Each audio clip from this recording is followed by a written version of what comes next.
Pangako, susundan mo si Jesus.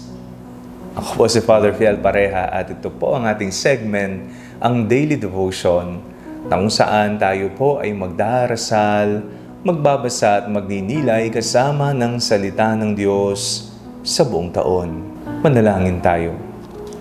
Sa ngalan ng Ama, ng Anak at ng Espiritu Santo. Amen. Halina, banal na Espiritu, liwanagan mo ang aming puso at isip nang maunawaan at may sa buhay namin ng iyong salita. Amen.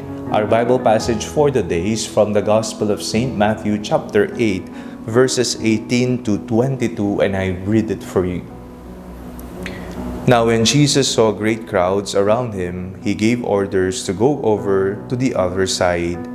A scribe then approached and said, "Teacher, I will follow you wherever you go." And Jesus said to him, "Foxes have holes and birds of the air have nests, but the Son of Man has nowhere to lay his head." Another of his disciples said to him, "Lord, first let me go and bury my father." But Jesus said to him, "Follow me, and let the dead bury their own dead." Sa iyong pagsunod kay Jesus, hindi naman po nangangahulugan na mawawala na lahat ng problema mo. Magiging hayahay na ang buhay. Di po ganon. Sa katunayan, naging makatotohanan ng ating Panginoong Jesus sa mga gustong sumunod sa Kanya. Sa ibang panig ng ating Biblia, mababasa natin, you need to deny yourself, carry your cross daily, and then follow me.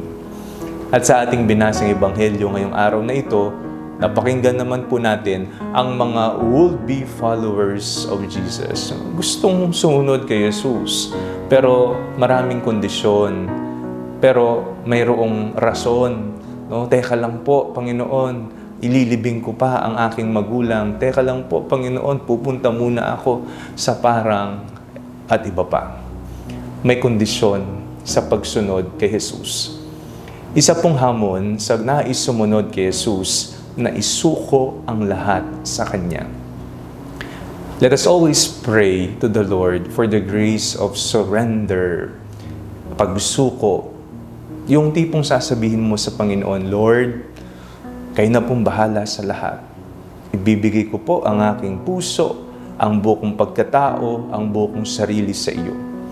Kung ano man po ang mangyayari sa aking buhay, kayo na po ang bahala.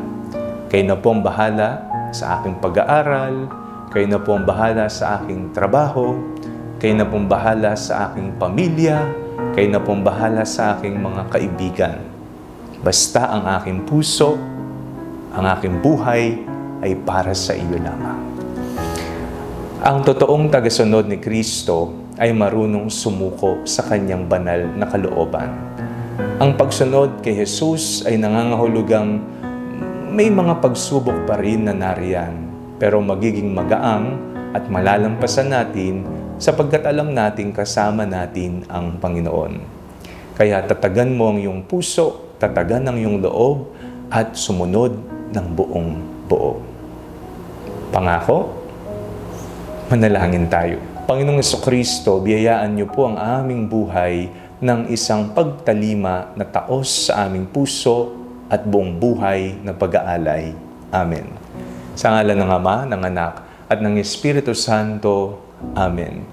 Huwag po ninyong kalimutang i-like ang video ito. Mag-comment po kayo and share it with your family and friends. Ang Panalangin Bago Matulog ay may sariling Facebook page na po. Huwag niyo pong kakalimutang mag-like at mag-follow dito, and do not forget to subscribe to our YouTube channel. I-click niyo lamang po ang link na nasa description ng video ito, o kaya naman po just search Father Fiel Pareha.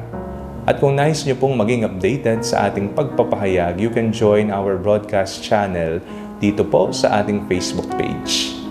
God bless you po.